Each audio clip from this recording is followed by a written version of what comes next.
Hi, everybody. Thank you for tuning in. I appreciate it. And okay, so I'm Kim Sellers. I'm a grants manager with the Washington State Recreation and Conservation Office. And I understand that most of you are familiar with our salmon grant opportunities in Washington, but I wanted to share with you two grant programs that exist on the recreation and conservation side of our team that might also help you with your conservation planning. And if you're not familiar with our salmon grants, we do have several programs that target the protection and creation of salmon habitat in Washington State. And if you contact me, I will make sure to connect you with one of our salmon grant managers who can help you. Information is at the end of this presentation, so we'll have that in just a minute. So, okay, we're ready for the next slide, if you could. Okay, great. So just briefly, the Recreation and Conservation Office, commonly referred to as RCO, has two sections that provide grants. And one of them is the Salmon Recovery Section, and the other is the section that I work in, which is the Recreation and Conservation Section. And on the recreation side, we have two grant programs that blend really rather well with these salmon grant opportunities. And as luck would have it, we are accepting new applications right now. The deadline is May 3rd, so you will need to act fast, and I can help you with anything that you need. The goal is to get an application in and we can refine it later, so it doesn't have to be perfect at the start. But your salmon grant manager, I talked with Elizabeth Butler on the salmon side, and she and I have agreed that if you have a salmon grant that you want to pair up with one of our recreation grants, that you can contact either of us, both of us, and we'll work together to help you scope your salmon grant so that it's meeting the needs of both programs. So that's something that will help you score better. So if you could advance to the next one. So as I said, there's generally two conservation programs that align well with the salmon grants, and they are the Riparian Protection category of the Washington Wildlife and Recreation Program, which is WWRP, and our Aquatic Lands Enhancement Account, also we call that ALEA, big on acronyms in the state government, sorry about that. These grant programs were developed to provide grant funds for different types of projects, although technically they can be used to match each other. Both require participation, public access to a site in order to receive state funds, but Riparian Protection does allow for you to restrict access to the public if the land is sensitive to disturbance, although ALEA does not. So saying this another way, ALEA requires public access in all instances where Riparian Protection, similar to other grant opportunities that you might be familiar with, also has an exception to public access. And if there are severe sensitive conditions that are not compatible to public access, you can ask for an exemption for that requirement. Okay, next. And since I'm only going to be talking about two programs today, I thought it would be helpful to show you the differences between the programs side by side, so that you can better see which program might align best with your goals. So the biggest differences between these programs is that riparian grants must include acquisition of property rights. And that doesn't mean that it has to be full fee simple acquisition. You can also acquire a conservation easement or even just a right-of-way to access the property, but there has to be some form of acquisition of property rights. ALEA grants carry requirement that the project must occur directly adjacent to navigable water bodies. And of course, navigable means that it was at statehood, it was possible to float a canoe down the river or stream or whatever it is for trade and commerce and such. And so because this involves those navigable water bodies in our state, we will defer to the Department of Natural Resources to make the determination whether or not something is considered navigable. Some are obvious, but if there's a question, we ask them. And both programs allow for restoration. And we don't define what's considered restoration, but it can include demolition of structures such as houses or retaining walls. We also allow cleanup of junk not trash pickup so much, but if there's like trash on the site, we can fund that. We also cannot participate in contaminated materials such as soil contamination or even asbestos removal from structures. Those would have to be carved out of the project, but we can pay for everything other than those actions. Another significant difference between these programs is that Riparian Protection requires that you submit a comprehensive plan to RCO within 6 years of application. So, and that has to be approved by RCO. That date has passed. I believe that was March 1st. But if you already have a plan in place with us, then we can likely use that one. ALEA does not have this requirement for a comprehensive plan. Okay. Eligible applicants for both grant programs include local governments, tribes, and state agencies. ALEA does not allow for nonprofit organizations or salmon recovery lead entities to apply, although these entities are eligible in riparian protection, and we often see folks partnering with local entities or other eligible applicants to apply for ALEA.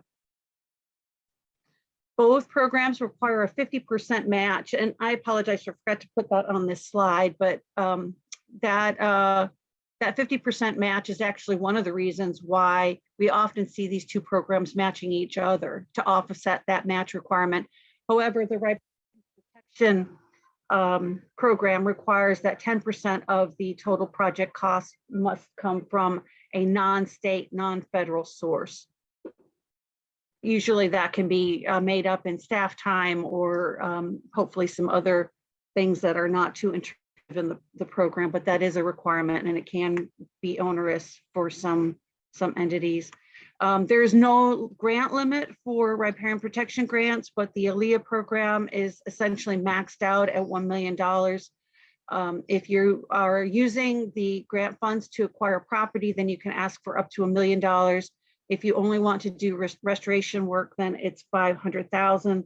And if you have a project that's both acquisition and restoration, then you can ask for up to $1 million, of which only 500,000 can be used for restoration activities. You know what? I forgot to tell you to advance. I apologize. Could you go forward one more? Thank you. Okay, we weren't as off as I thought. Okay, thank you. Here's an example of what typical projects look like in both categories.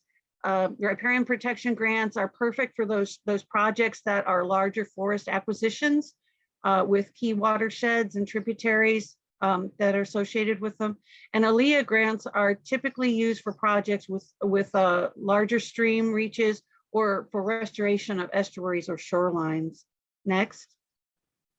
And I wanted to get into some examples of each so that you can get a better feel for which one might best fit your project. And by the way, this is a photo from Daybob Bay, located past Shelton. DNR often uses riparian protection grants to purchase land along the shorelines in this area. So first, the examples of riparian protection grants. Let's see, this project was brought in. This is the Wildboy Kwoneesum Dam acquisition project, and this was brought in by the Columbia Land Trust. And I know they're partnering with the Kwoneesum tribe to acquire the property here with the intent of removing the dam in the future and to help restore the ecological riparian function in the area. Okay, and next,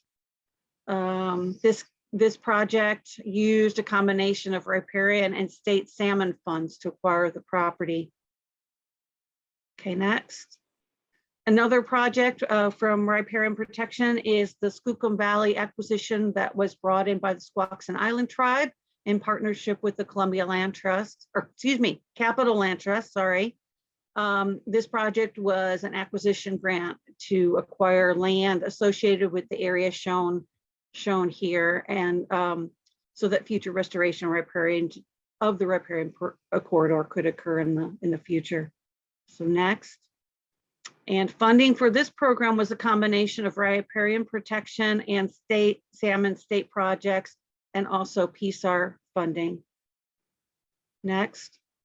Okay, so now moving into examples of applications for ALEA grant funding. Incidentally, this is a Poulsbo Fish Park brought in by the city of Poulsbo, and RCO has awarded several grants to this project over the years, but it's a really cool area and includes a pretty substantial network of walking trails and overlooks along the entire inlet, which has now been almost completely protected, actually. And that's one thing I noticed from the folks that were talking from ecology, is that you all have some confidentiality around the projects that you have. And actually RCO does not have that. In fact, anything that you apply for with us is open and available to the public.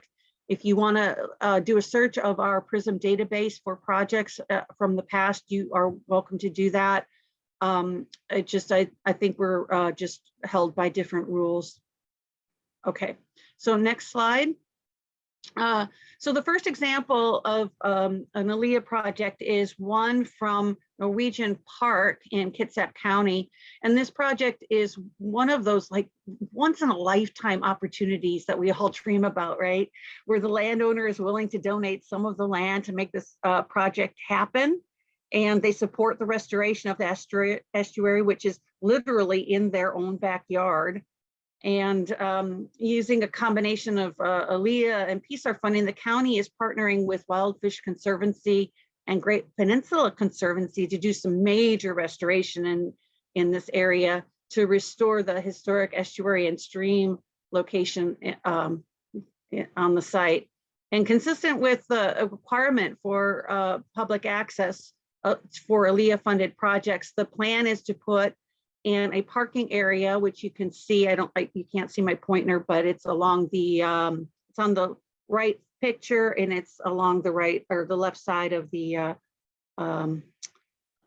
site. And then that brown line around the whole project area is actually a trail that will go in to allow visitors to visit the site. Okay, so yeah, this is just really, in my personal opinion, it's the quintessential combination of ALEA and salmon recovery grants. Okay, let's go to the next one. Oops. Again, I forgot to tell you to advance, so you couldn't see the, could you go back up one? I'll just go over it real quickly. So the parking lot is shown there on the right, and you can see the brown trail that goes around the edges of the site. So there's going to be trail that's important to have that public access component in the project. Okay, so next. Okay, so then here's my last example, and this is a really awesome project brought in by the Port Gamble Skookum tribe.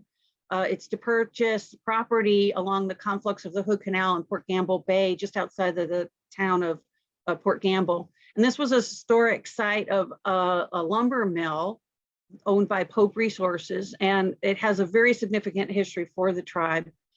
This project is purchasing a combination of a conservation easement and a small piece of fee simple property at the site, and it will have a combination of natural area and recreation to commemorate the history of the site.